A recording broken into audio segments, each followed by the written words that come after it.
Yeah. All right, guys, welcome back. Another week, another place. Somehow I found myself in Missouri with the one and only Whiskey Biz. Class A racer, creator, YouTuber, TikToker, brilliant, Man, creative genius. that's a lot, man. I don't know about all that. King of the Hammers racer, Bounty Horse racer. I'm not a real racer though. I'm Madness just racer. I'm just a TV guy. I'm just a TV racer. You know what I mean? Not a real racer. Remember, you got to remember that. That's what everybody says anyway.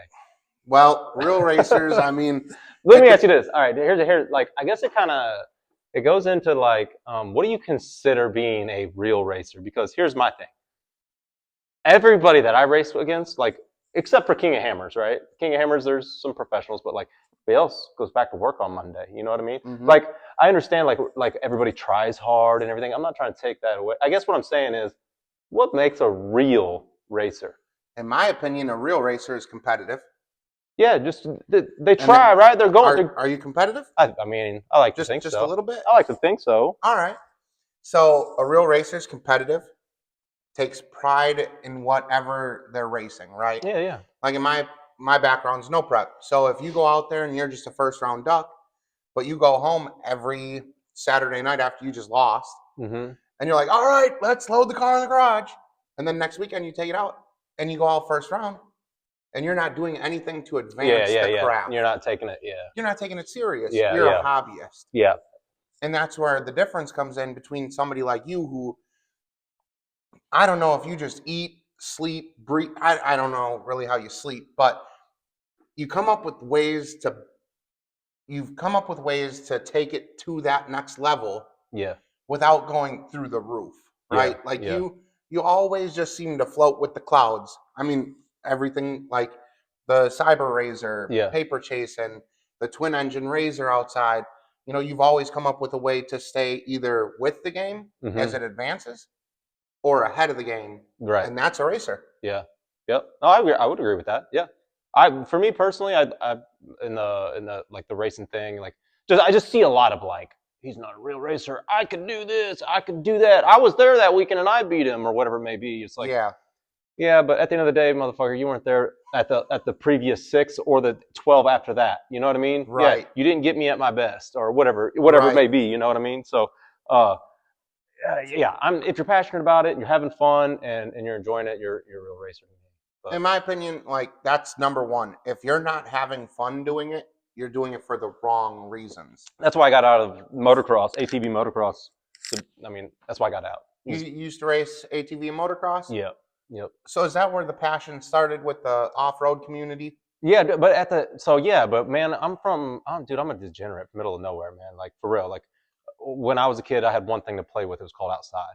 You know what I mean? For real. And then I ended up getting an ATV and riding a little bit as a kid, and it just kind of snowballed from there. And like I was pretty good at it. You know, I was a little scrawny little shit. I wasn't good at anything, and I got pretty good at that. And people noticed it, and that felt cool. So I practiced a lot and rode a lot. Instilled that racing. Yeah. Racing behavior. Yep. Very early on. Yeah, real early.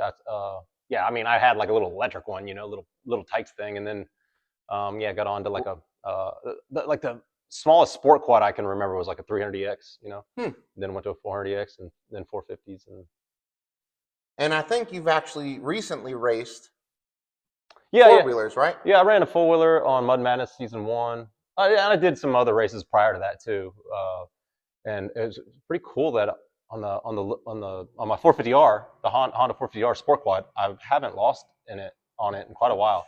Like for real, I've won everything I've been in. Racer etiquette, right? Yeah, which is pretty cool.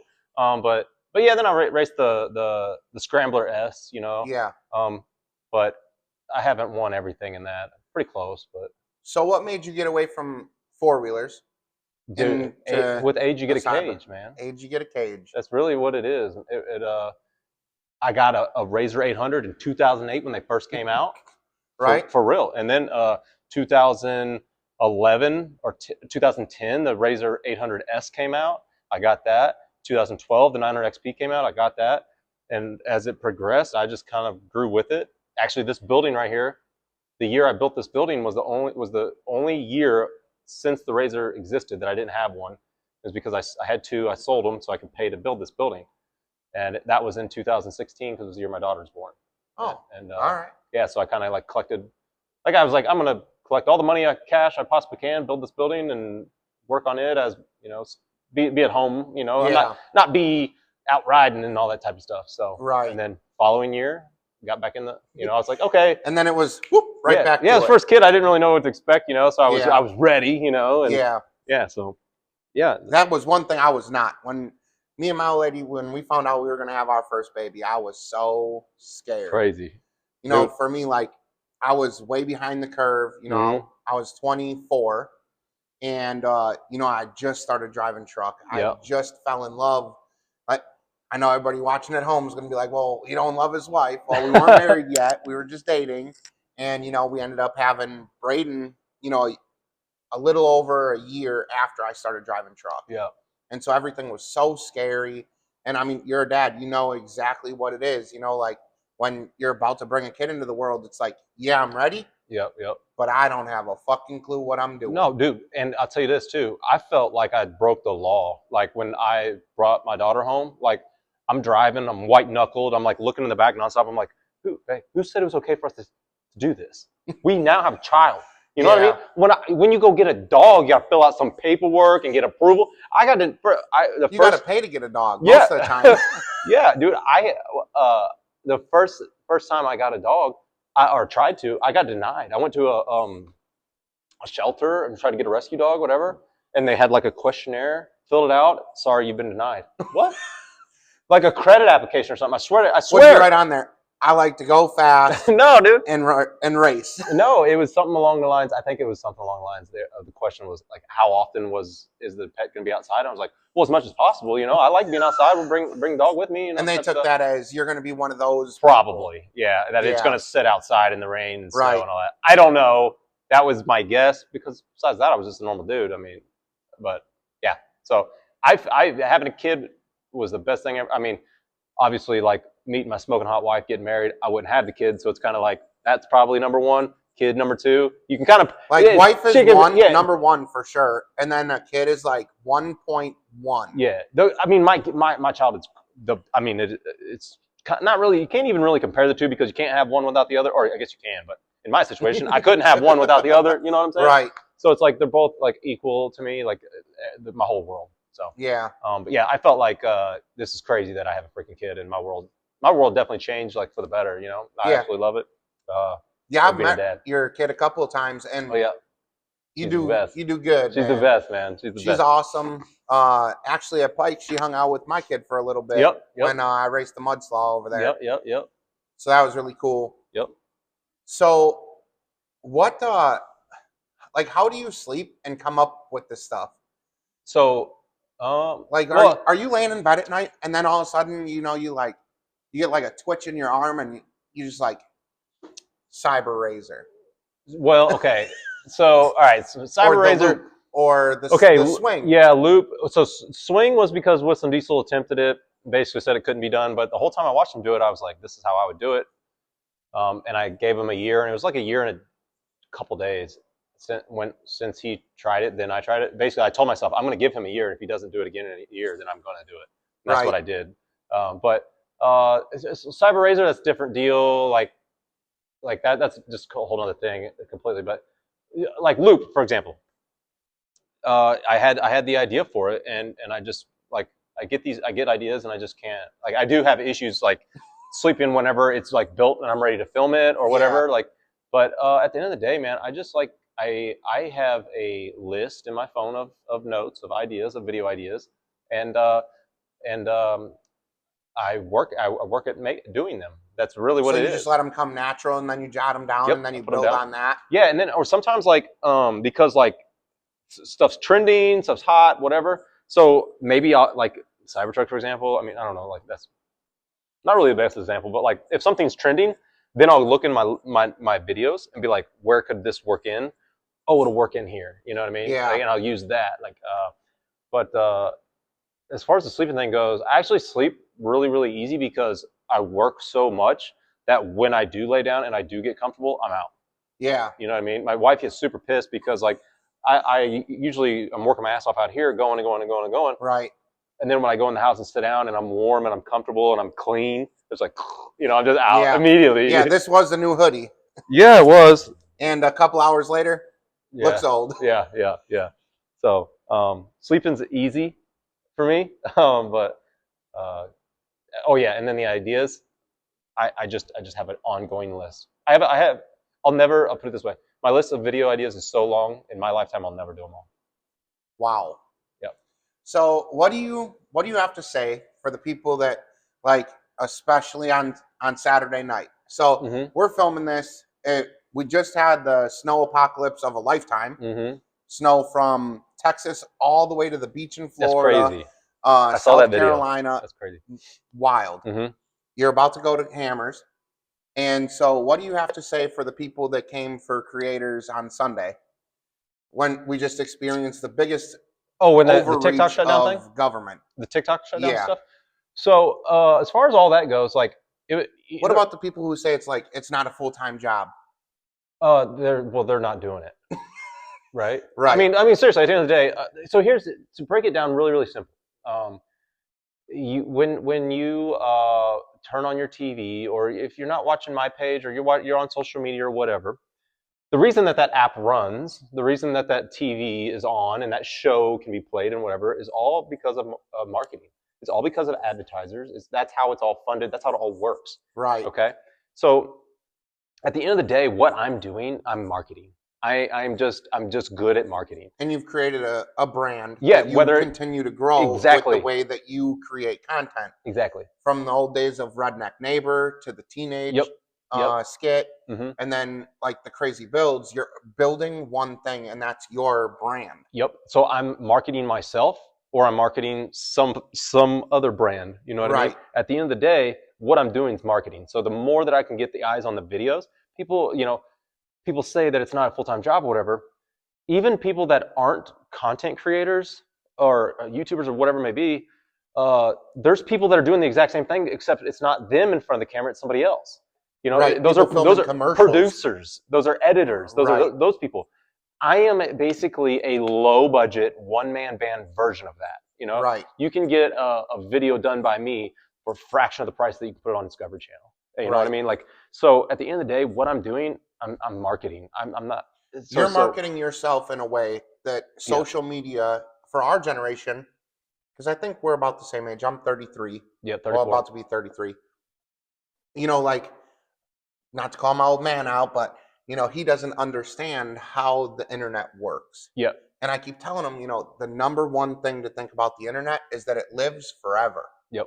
And if you're smart, which you've proven time and time again, that it's across all platforms, and you use everything to grow your brand, which, shout out, Whiskey Biz merch. WhiskeyBizSwag.com is the website. But if you just Google me, it'll pop up. The link will be in the comments. Yeah. So everything you do builds that brand. Yeah, and it builds the brand, and then it's also, so I'm kind of getting to that point now where it's like just building, like Bryce's is something now. Like it used to be like Whiskey Biz was like this, like the character or whatever. Now Whiskey Biz is kind of shifting into the brand, and now Bryce is the character and Paige is the character. Like it's kind of getting almost like next level, kind of. You know what I mean? Like, and I think the show kind of did that because nobody knew my name really before the TV show, because they call me Bryce on the show, and then on like all social media, I'm known as Whiskey Biz. Yeah. So now that you brought up the show, do you feel that the show, like mud racing, was on a rise, right? Like obviously that's how I ran into you online. Yep. I just was watching so much mud stuff, and then you popped up, and I started following, and we chopped it up a little bit, and then we went to a couple of the same events. Yep. But now with the way that the show is, do you think that it's taken mud racing as a whole? Like obviously not everybody can go out and spend 150 grand on a big tire buggy. But do you feel that you see more people on a 37-inch tire and 4-inch boxes trying? Yeah. I don't think that really the show did it, though. You don't think the show helped the trajectory of mud racing? Oh, it definitely helped it. It's definitely helped it. I mean, I know for a fact that it has, just for the simple fact that I've been at off-road parks, mud parks, even rock parks, like off-road park that has nothing to do with mud. and an older couple. I remember I was in Oklahoma. An older couple. They came up to me and said, "Hey, we wanted to meet you, whatever, get a picture, blah, blah, blah." Talked to them, and they said, "We never even knew what a side-by-side was, never owned a side-by-side, nothing. We knew that you were going to be at this event, and we went to the dealer and bought that machine brand new off the lot and drove it here to meet you." You know what I mean? Yeah. And that is not the only time that's ever happened. That's happened to me at least 4 times that I can think of right now off the top of my head. Where they went and bought a machine to come to the park because you were going to be there. Yeah, to ride with us. And that particular that particular I'm talking about they did mention to come and see me, but others was like, because I knew that the people from the show were going to be here. I knew, it's not, I'm not taking all the credit for that at all, but I'm just saying that particular, they were there for me. But that's pretty cool though. Yeah, so I know that it's helping the scene and growing the scene. And at the end of the day, man, like it's one of those things where it's like, I just want to show what I love to do to the world, and if they want to participate in it, great, because I know my life's better with it involved, and maybe theirs will be too. And if it's not, cool. Maybe they'll just like watch it. Dude, the amount of people that come to me like at a gas station, Walmart parking lot the other day, a guy was like, "Man, me and my older guy, me and my boys, we used to take our trucks and bury them, man. I had a Ranger with whatever size tires on it, and I'm like, yeah, and I had to, I sat there talking to this guy for 20 minutes in the parking lot of Walmart, like, because you want to tell me about, his old days. And that's what it is about me. It's not about, like, I'm good with, like, the notoriety or whatever. I'm good on that. I've had enough of that for a lifetime. I'm good. Yeah. But that's something different. Whenever I can spark something in an old man and bring back the memories him and his boys had, Yeah, I called my son and we was watching it, and that's cool to me. So. And that's like next level because so I just recently had my first experience. I was sitting inside of a pilot. I got snowed in in St. Louis, and a guy had walked up to me like I'm eating food with the phone out. I'm on FaceTime with my old lady, and this guy walks up and he just stands there for a second. That's cool. And he's like, "Hey," and I look over. I had an AirPod in, and I look over, and he's like, "Hey, man." I said, "Hey, man, what's up?" He goes, "I know you." I was like, "I don't know, buddy. I don't live out here." Yeah. And he goes, No, I know you." And I was like, "This is getting kind of weird, buddy. So what's up?" Yeah. And then he busts his phone out, and I made it on the For You page with my weather update when I was snowed in. Okay. And he's like, "Yeah, I started following you 20 minutes ago, and I think I watched 100 of your videos." No I was shit. Like, this is kind of cool, but at the same time, like, it's kind of weird. And like, I've been around you plenty at mud parks, and like seeing your interaction with people, and like you always seem to be center, right? Yeah. Like, how do you have that work-life balance when your work is the off-road part? Yeah, well, it's tough, man, for real. Like, it really is, because like I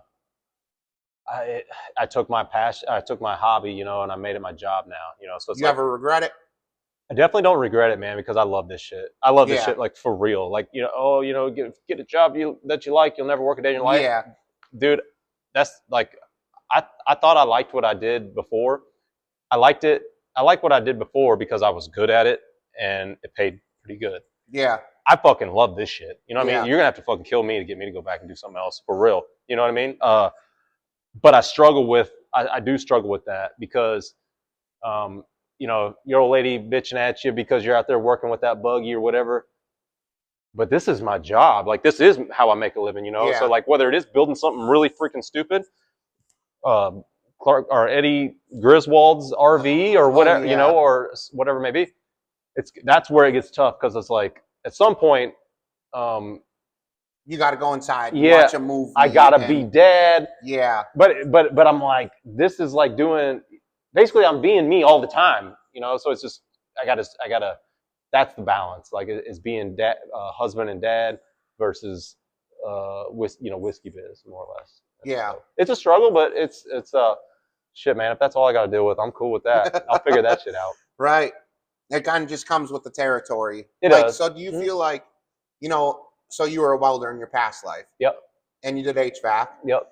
So like, that stuff is something that is like, I guess you could say, like, repetitive. Yep. You're not doing the same thing every day. Like, I'm a truck driver. Yeah. Now I'm a little truck driver. Yeah. But I do the same thing every day, but it's always something different. Yep. Is that what made you want to take content creation and building a brand head on? Because it wasn't something that is going to be beat your head against the wall every day, repetitive stuff. It just was my passion, man. Like I've been like a lot of people are like, oh, you know, like that I got lucky or whatever it may be. I've been making videos since 2012. That's my first YouTube channel, and the only real thing that changed from 2012 to now is I was filming everybody. Like I can show you some of my older videos. Redneck Rich was the name of the page, and it was just a bunch of me and my buddies just thrashing our razors, like even like we do today. And the only difference was I was almost never on camera because I was the guy doing all the filming and editing and stuff. So I just liked making things for a long time. And like, I remember building stuff and giving them to like my in-laws as gifts. And I've always liked doing this. And I was just like, man, if it would be super cool if I could figure out a way that I can make it my job. And I just got to the point, to be just totally honest with you, like I was not where I wanted. Like the company that I used to work for was not going in the direction I wanted to go to. We had a plan. We reached that. We had a plan. We had a goal. We reached it. And then it was like, now we have a new plan and a new goal. And it was to get bigger and to expand and buy more companies and get more employees. And I was happy. Like I'm happy with here. I don't want to, still today and then I don't want to conquer the world. At some point I want to get to where I want to be, which I am now. But at my previous employment, I'm like, I want to get where I want to be and live there. I want to get this happy spot and be there. Not like necessarily like on a beach chilling, but like making good money with my family. When you hit that level, that's where you wanted to be.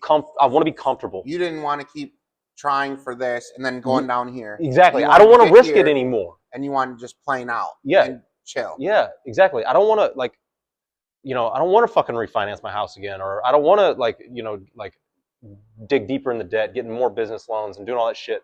We had a spot we wanted to make. We hit it, and then like the other people that were part of the board and stuff, like I used to be a part of a pretty big company, you know, and a big part of it, and they just want to keep growing and growing and growing, and it was like never enough. And I'm like, no, fuck this. So that was kind of like the biggest driving force, but it got to the point where I was like, I think I can actually do this. I was going to job sites, people were recognizing me. I mean, it wasn't like at the time I left, it wasn't like unmanageable. But it was headed in that direction. I would go on job sites, guy recognizes me. Next day I go into the job site, there's him and 3 of his buddies, they're there, you know, wanting to meet me. For real, dude, I swear to God. And so now you're going to work and you're like, I don't know what I'm walking into next. Yep. And I'd go into meetings, you know, like, so because I was a millwright, I was a grunt, you know, I was just a hand. And I'm out running job sites, whatever. Well, I was a project manager, so then I would have to go into these other meetings with like some execs and shit. And I'm sitting at this table, and I see that, you know, the safety guy or whoever the fuck's looking at me from the distance, like, and he's looking at his phone, he's looking at me, and he's looking. I'm like, you know, here it is. Yeah, it was getting to that place where it was getting to be an issue, you know. But yeah. And now you're here. Yeah. I see this MRT racing. Yep. Hoodie, right? And at OP 2 weeks ago, you released something that was pretty big. Yep. What made you want to, like, we know about the swag, we know about the buggies, you know, everything is crazy, out of control. Yep. What made you want to get into something like tires? Well, or was that just dumb luck? Or no, to put it like, so crazy as it sounds, MRT was actually my very first sponsor I ever had. Had them early on in the side-by-side stuff. Problem was, as I kind of evolved into the mud world, they didn't make mud tires. So I kind of had to move away from a little bit and start running some other stuff. And I got some other sponsors. I was running other tires, and basically they were just like, hey man, we want to do more with you. You know, like what do we got to do? And I'm like, oh, yeah, I'm not running your all's tires because I don't like you guys. I love your products. I love you guys. Like Dave, everybody's awesome. You just don't have mud tires. I'd be stuck. Like I'd be out there literally like not moving. Like, I got it. So, anyways, they're like, okay, so if we make mud tires, you run them? I'm like, fuck, I would be honored to. Like, I'd love to. So then they called me up. It's like, hey, we want to do a Whiskey Biz tire. I'm like, okay. Yeah, I got to lay some eyes on them.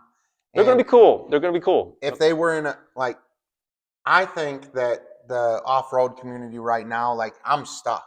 Yeah, yeah. Because I run an XT400W. Yep. Well, where I live says I can't go to a BKT.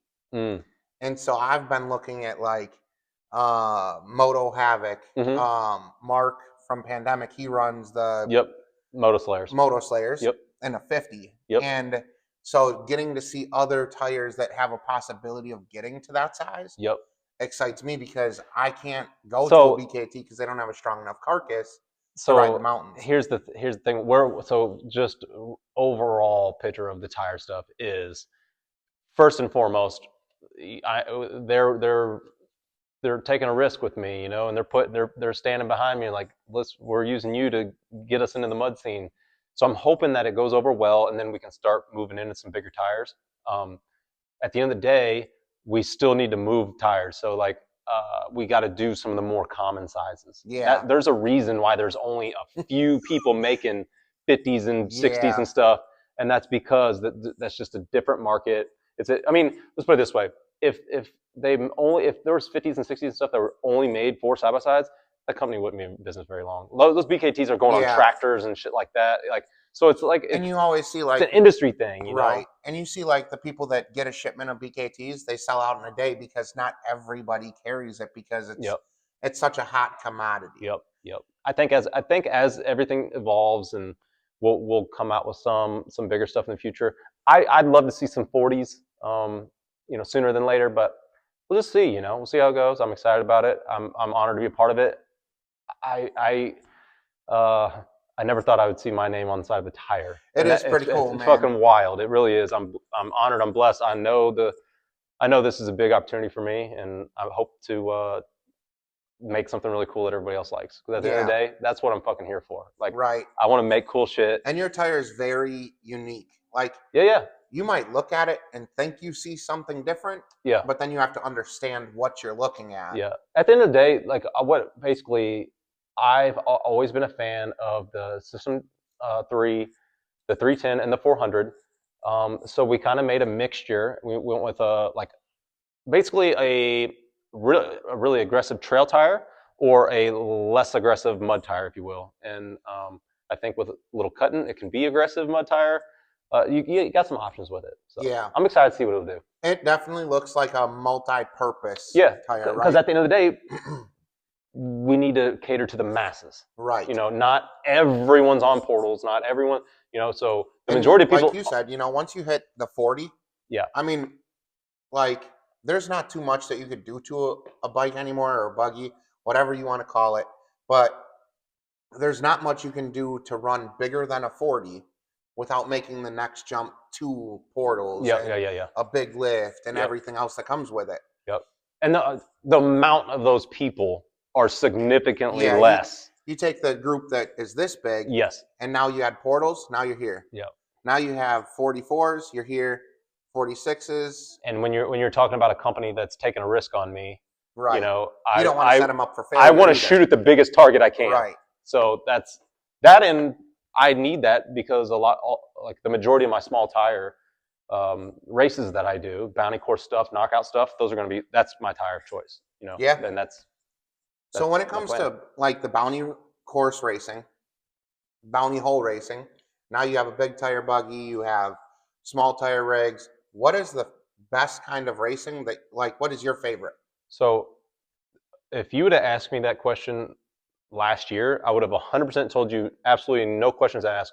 Knockout racing is by far my favorite. Now, after racing season 2 of Mud Madness, I did a lot more big tire stuff. And we went to Battle of the Builds, and I got to jump that twin engine. And I jumped that fucker with all it had. And dude, it was so fun. Really? So, dude, well, first of all, the twin engine, wide open header right in front of you. It's like, it just you cannot drive it without a smile on your face. You can't, I promise.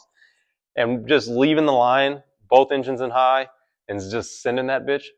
That was an amazing feeling. And coming back, like driving, they had the lane set up, and you drove back, and everybody's like, going crazy. Yeah. that was cool because at the end of the day, that's what I'm doing, man. I want to put on a show. Like I want if people pay their hard-earned money to come out and watch me, or watch the races, right. I want to put on a show. I don't care. Like honestly, I don't care if I fucking win. I don't. You know what I mean? I want to if you tell me, hey, look, okay, I'm a genie. You have one wish today. What is it? That every motherfucker has their phones out and films what I'm about to do, and glad they did it, and goes home and shows their buddy. That's what I want. I don't care to win it, damn thing. This is a if you're into this for the money, you're gonna go broke immediately. You have to have fun with the shit, and that's fun for me, seeing everybody else smile. We're getting pretty good here because my next question was, if you talk to the younger crowd, right, like the 16 to 20-year-olds that are like, oh, well, I'm going to quit my day job today. Yeah. I'm going to pick up a phone and I'm going to create content in a flooded market that is oversaturated with basic people. Mm-hmm. What is the best advice that you could give to somebody who just said, you know what, today's my last day. I don't care. I'm leaving. I don't have a plan. And I just started social media yesterday. That would be a horrible plan. I mean, seriously, that would be terrible. I have weeks, months where I go in the red. You know what I mean? Yeah. Like seriously, I didn't quit my. Because building projects costs money. Yeah, yeah. You building have to buggies. You have to invest. Money. Yeah, you have to invest into the videos and stuff. Yeah. Like, at the end of the day, it's a lot of people want to do this. Not I shouldn't say everybody. Just a big number of people want to do this, and whether they say they don't want to, they just won't admit it. Some people would like to do this type of stuff, but dude, you can't do you just can't do it like that. It takes time. You maybe if you have like just a really really good idea and you just really good about it. You have to believe that. Fuck, dude, that would be insane. That would be horrible. That'd be terrible. Yeah, I can't think of anybody. Like even people that are creators full time, that I could say, hey, that guy could just quit and just do it overnight. It just takes. You go from nothing to whoo through the roof. It does not work like that. Even most of the platforms don't pay you for every 30 days. So, so for 30 days, you're going to be in the house eating ramen, and that's if you hoping the check comes. That's if you go viral day one.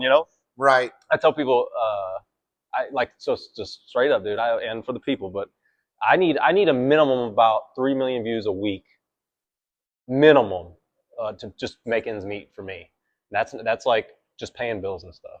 So what he's saying is that everybody who sees, oh, you got 100,000 views, folks, it is not.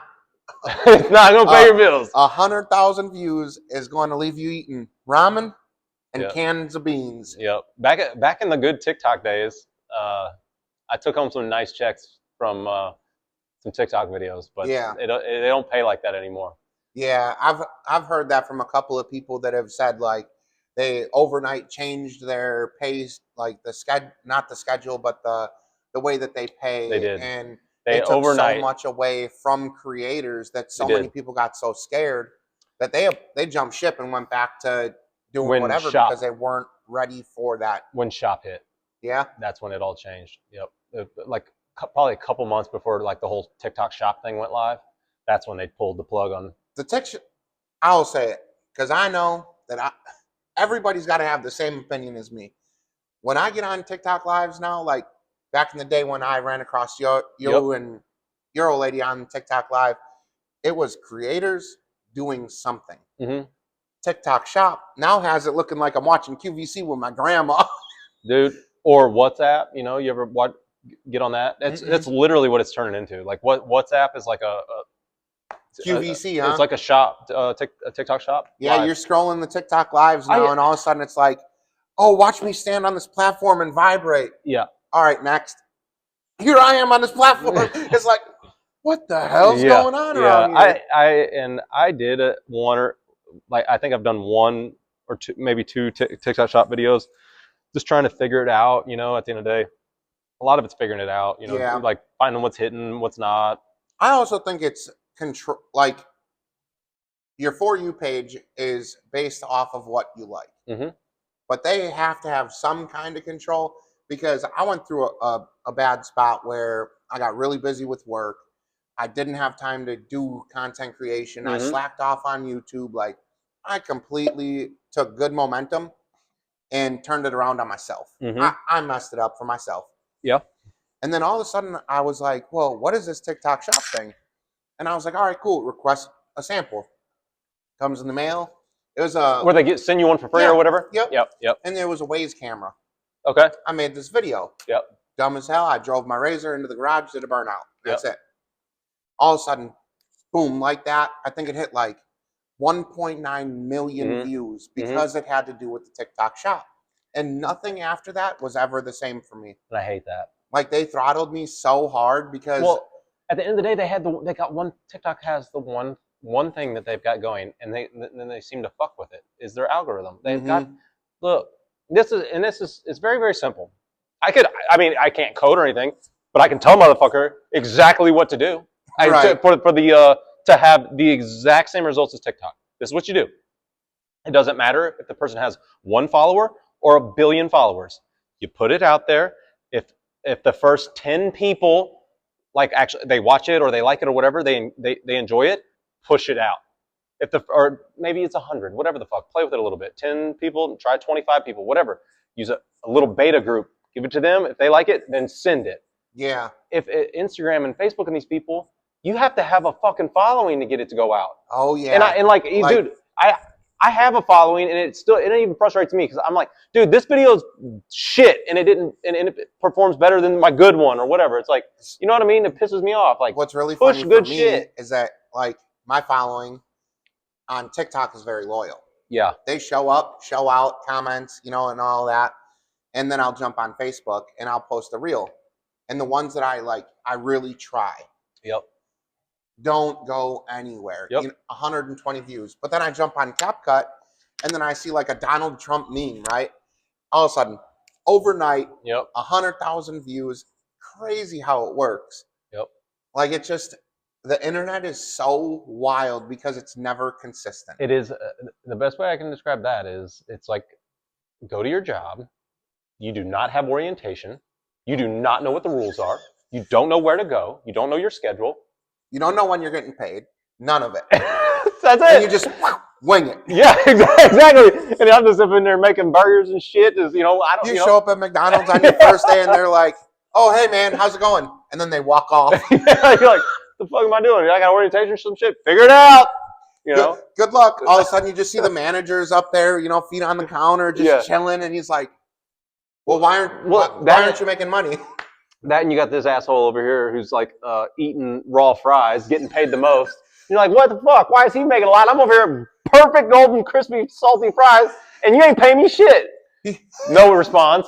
Matter of fact, we're gonna go ahead and write you up for that. He's in the bathroom throwing wads of toilet paper at the ceiling, making the biggest money. That's what I'm saying. Like you got people that are TikTok live people that do nothing but go live and just beg people for gifts and it's just crazy. Like the people who shouldn't succeed do sometimes, and then it's crazy. It really is. The way I look at it is, that's the best way I can think of describe it. Is you just have no direction. You just have to figure it out. Figure it out. First day on the job. Good luck. Yep, exactly. And that's what I'm saying. So anybody that wants to quit their job or whatever and just go for that shit, best of luck to you, man. Because it's even if I gave you guidelines, it's still tough. You could run a blueprint. You could follow the blueprint to a T and still not make it. Yep, exactly. 100%. It's like going to college and they teach you everything except for what you went for. Yeah. We're just going to teach cursive the whole time. Yeah. Good luck. I'm here for finance. Yeah, so you do your L's like that. Yeah. So now that we have talked a little bit about you and your brand and how life works inside of the content creating stuff and your work-life balance, TV show stuff. Yep. If you could commit one felony, what would you commit it? You can't unalive somebody and you can't rob a bank. Dude, I would want to rob a bank. So I know you said I can't rob a bank, but I love You gonna go in that thing like Bonnie and Clyde? No, bro. Or have you thought? Dude, no, dude. There's this one movie where they get all the hostages and they put them in different rooms And then at some point in time, the bank robbers take their mask off and go into the rooms. Like they just keep like mixing them up. I think that's the best way ever. Because then at the end, everybody walks out because everybody's like, no, this guy's not a bank robber because. So I guess I kind of fucked it up. They take everybody, they put masks on their heads, and then they put them in different offices and stuff. And then they say, hey, everybody can take their mask off. And they're leaving them in there for an hour. And they're like, all right, everybody mask, pillow or pillow sheets or pillow things on their head, or bags on their heads. They mix them up again, but every time they're doing it, they're working in somebody that's a bank robber. So that way they don't fucking. So that way when at the end of it, everybody. So if you run in there with 5 people, yes, you keep mixing them in because then they're like, number one, they're in shock because the bank's getting robbed. Yep. And then they're thinking, well, wait a minute, I was in this other room. And that guy was in there. I know. So yeah, he's not a robber. I know it for sure because he was in there. He was tied. I don't know about this guy, but he looks like he was in there. Yeah. But then this other dude that's in the interrogation room, they're gonna say no. Like, what? Yeah. So you get what I'm saying? So that like. So you wouldn't just run in there and Bonnie and Clyde it. You would. No, I would strategically do it.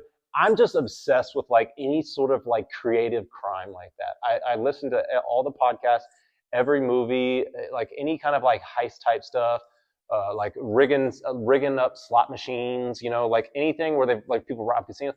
I'm obsessed with that. I'm pretty much every documentary, like anything like that. If I find a new one, I'm obsessed with it. I'm listening to it all the time when I'm wrenching. Like I love that type of shit. So you're not in here just like jamming out to something like Lil Wayne. You're mostly a podcast kind of guy? I would say I listen to podcasts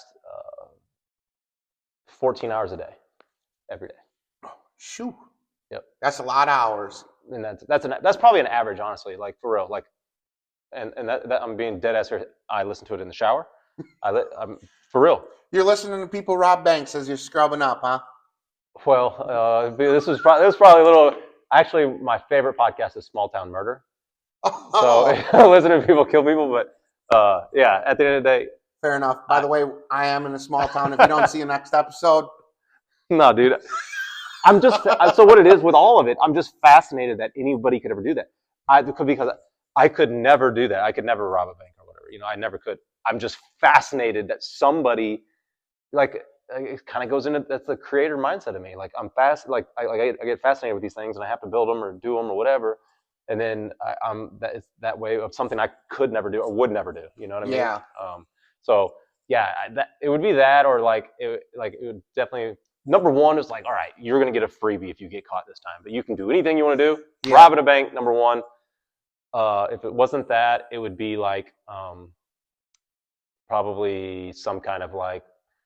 I would probably try and create some kind of like cheating device for a casino to make slot machines pay, or I don't know, rig up some dice or something, swap them out to flip the way I want them to flip, or something like that. Because if you're going to get away with it, you might as well do something that's going to put some bread in your pocket. And I'm going to have fun. It's going to be wild doing it. Yeah. That's my whole thing too. It's going to be creative, right? I'm not going to hurt anybody. That's, right. Like I would never, I'd never want to do that. A victimless crime. Exactly. Yeah. Like that type of shit, I think is creative. It's my style.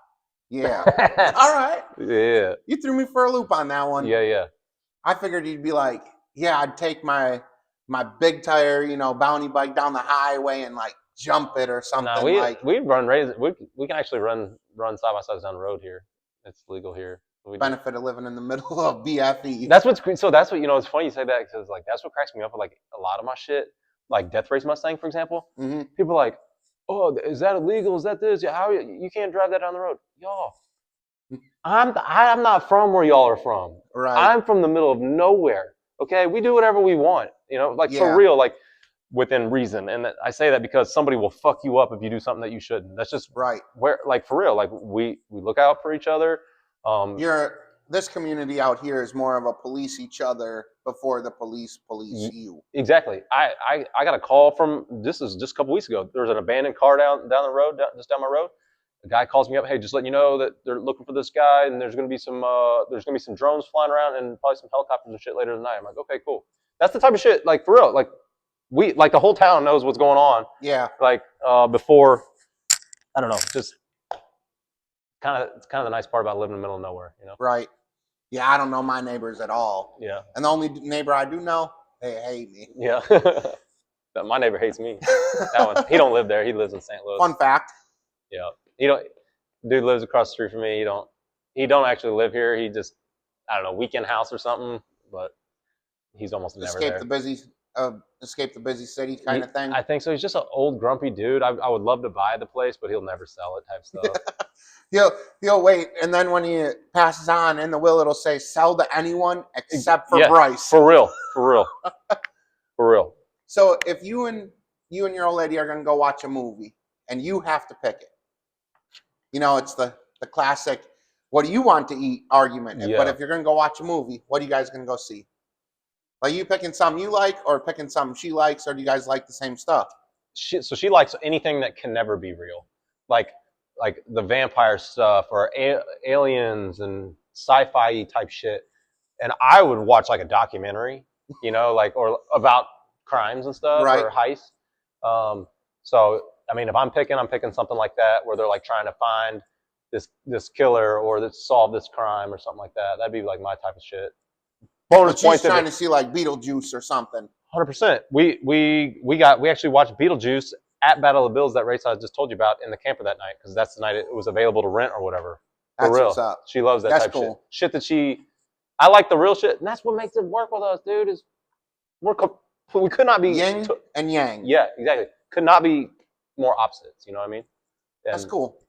You and your old lady have a very unique, dynamic duo, I think. Bro, it's some shit that I would have never expected to do what it did, you know? Like, for real, like, but at the end of the day, like, I kind of needed her to hold me down because I'm, like, kind of was doing, like, being wild, you know, with the racing stuff or whatever, and, like, it's just... You have music videos. You've been in all of it. Yeah. It's just nice to have her to kind of... She's the, you know, at the bowling alley, she's the little the guide rails. Yeah, for the kids. Yeah, that's me. She just keeps me, make sure I hit a pin. Keeps you. That's cool. Yeah. So, last question. I know you're busy. King of the Hammers, loading tomorrow, leaving in a couple days. Yep. Last question I got for you is, what is your top 3 favorite things you've ever done? Holy shit. Or how about top 3 favorite parks? Okay, I would say, because ever done, I mean, we're going like having a kid, getting married. Well, no, I'm talking like in the off-road community, like Hammers last year, or Mud Madness, or Bounty Course, or like what? Man, that's a tough one. So, King of Hammers is, I probably can't, I can give you the top 3, but it'd be tough to put them in order. Like, King of Hammers is a really big one for me. You know, battling back and forth with Jeremy McGrath out there in the desert for a couple hours. Aaron Kaufman, you know, battling with him. Like, it's crazy, man. People that, like, are my idols growing up, you know? Like, and I'm getting to race with these guys. Brian Deegan. And when I'm saying, like, race with them, I saw them. Like, I'm passing them, they're passing me. It's not like I saw them, you know? I mean, we're fucking competing, you know? I seen them driving down the highway. Yeah, you know, wasn't that like that? It was like we're out there, you know, rubbing against each other. Not Deegan, he was broke down when I saw him, but I would say Hammers is in there. The swing, you know, the swing video. Yeah, I would say that's in there, mainly because, like, it kind of was like the start to, like, this could be something, you know, like, I knew it could be something like earlier than that, but, like, that was the first, like, probably like 4-figure check, you know, like, that I made. And I was like, this really could pay my bills, you know, type stuff. And then, man, I don't want to, like, speak too much, but I kind of feel like I'm a big part of the Mud Madness thing and making that all, you know, it's kind of tough to tell. Like, I don't want to say I'm the main character or anything, but I know I'm a big role in it, and it's really cool. Mainly, so the whole reason I actually did the show, I've never told anybody this, but my mom, she really wanted me to do it. Really? Yeah. So I wasn't going to do it, and I talked to her about it, and she called me one day and she was like, "I've never asked you since all this stuff's been happening for you. You know, I've never asked you for nothing." I never asked you to come and meet my friend or do this. She did have me meet her neighbors because they were big, and they had merch and everything. That's cool. Yeah, her neighbors, like for real, like they literally had our merch and everything, and was like, didn't believe that that I was her kid or whatever. So I went over there and they're like, no fucking way. It's cool. It was super cool. But she's like, I've never asked you for shit. Like, I want you to do the show. I just really want you to do it. I was like, okay. So I did it. Really, I'm honestly 100% because she wanted me to do it. I wasn't going to do it.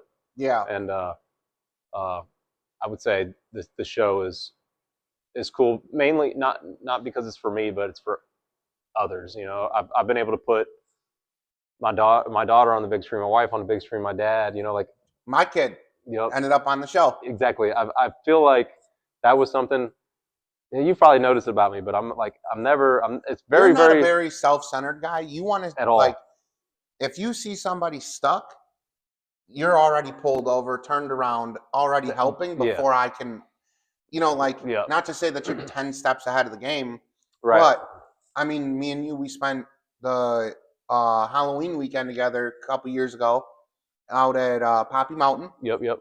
And you were very selfless. Yep. Like, that's one thing that I think that everybody who gets a chance to meet you and spend any amount of time with you will realize is that you're extremely selfless. Well, thanks, man. And you care about not you and your family, but the crowd. Yep. You care about bringing everybody with you. Yep. Like, if you could put the country on your back, dude, carry it across the a lake, you'd try. Yeah, well, for sure. So it's funny that you say that. The first thing that popped in my mind was when Rednecks with Paychecks, they called me, want me to come down there. They were like, hey, well, take care of whatever. We got 6 VIP spots, blah, blah, blah, all this stuff. And they wanted to get me to come down there. And I was like, how about you give me 15 just general admission tickets? Well, I mean, these are, VIP and blah, blah, blah. I'm like, no, I don't care. Like, just put me with everybody else. But I just want all my people to get in, That's the type of shit that I'm put your people on your back and carry them as many as I can, It's like, at the end of the day, it's like, I can't, I still feel like I can never do enough, but that's, I try my best, but. Well, you do pretty good putting on for, blue collar Americans. You have not lost that touch. That's it too, man. I want anybody for real to know that, like, just work as hard as you fucking can at whatever it is you want to do, and you'll get there eventually. Yeah. And that's kind of like my like, I know people don't watch my stupid video, like, of acting like a kid and think that, but at the end of the day, if they follow me for a little bit, I want them to know that, like, that's what. Right. I feel like, like, I'm not going to say I was a day one follower because that's creepy, right? Yeah. Like, no, you've been rolling with me for a while though. And you get to see the evolution. Yeah. In people. Like, that's my favorite thing about the internet is that now everybody is so accessible. Yep. Especially people that choose to put their life on the internet. Yep.